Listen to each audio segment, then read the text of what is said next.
লক্ষ্মী ঝাঁপি সিরিয়ালের আগামী পর্বে আমরা দেখতে পারবো ঝাঁপি দীপকে বলেন, তুমি সত্যি চলে যাবে? কেন এমনটা করছো তুমি? আচ্ছা, তুমি আমাকে একটা কথা বলো, তুমি জেঠির চোখে জল ফেলে ওখানে গিয়ে সুখে থাকতে পারবে? বাড়ির সবাইকে এতটা কষ্ট দিতে পারবে? দীপ বলেন, ঝাঁপি, আমি সুখে থাকার জন্য বিদেশ যাচ্ছি না। আমি আর পারছি না ঝাঁপি।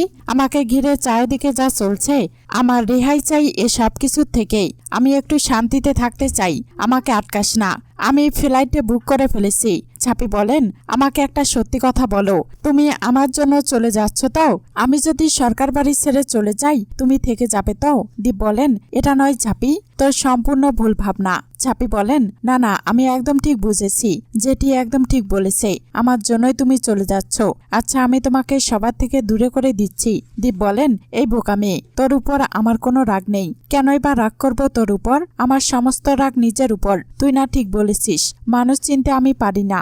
আমি যাদের যাদের বিশ্বাস করেছি, দেখ তারাই আমার পিঠে ছুরি মেরেছে। আমি মানসিকভাবে বিধ্বস্ত ঝাঁপি, আমাকে আটকাস না। তুই শুধু বাড়ির বাকিদের সামলে রাখিস। ঝাঁপি বলেন, আর আমাকে কে সামলাবে? দীপ ইনকাকে বলেন, দোষটা তোমার ইনকা। আমি তোমাকে এতবার করে বারণ করেছি, তবুও তুমি শুনলে না। তুমি ওর হাতে সিঁদুর পরতে যাচ্ছিলে। ইনকা বলেন, যা করেছি বেশ করেছি। আমার ঠিক ভুল নিয়ে তোমাকে কে ভাবতে বলেছে? তুমি এবার শুধু বলো, আমার কি হবে? এরা তুমি কেন করলে বলো, উত্তর দাও। বারবার করে তুমি আমার জীবনটা ঘেঁটে দেবে আর আমি তোমাকে ছেড়ে দেব? না, আমি তো চলে যেতেই চেয়েছিলাম তোমার জীবন থেকেই। নিজের জীবনটাকে নতুন করে সাজাচ্ছিলাম, কিন্তু না, তুমি সেখানেও আমাকে শান্তিতে থাকতে দিলে না। থাকতে যখন দিলেই না, তখন আজ এই বিয়ের আসরে তোমাকে আমায় বিয়ে করতেই হবে। আমি কিছুতেই লগ্নভ্রষ্টা হব না। দীপ বলেন, ভুল করছো ইনকা, এইভাবে কিছুতেই সম্ভব না। তুমি নিজে খুব ভালো করে জানো। ইনকা বলেন, সম্ভব নয় মানেটা কি দীপ? আমি কি তোমার হাতের খেলার পুতুল নাকি? কে বলেছিল তোমাকে আমার জীবনে ইন্টারফেয়ার করতে? শোনো, উদ্ধার যখন আমাকে করতে এসেছো, তখন বিয়ে তোমাকেই করতে হবে। কি হলো, তাকিয়ে আছো কেন? দাঁড়িয়ে আছো কেন? সিঁদুর পরাও আমাকে।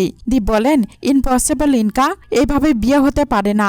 দেখো ইনকা, আমি পারবো না। ইনকা বলেন, পারবে না? তাণ্ডব করে আমার বিয়ে ভেঙে দিতে পারো, আমাকে লগ্নভ্রষ্টা করতে পারো, আর এটুকু দায়িত্ব পালন করতে পারবে না? শোনো দীপ, এবার কিন্তু আমি তোমাকে রিয়াক্ট করব না।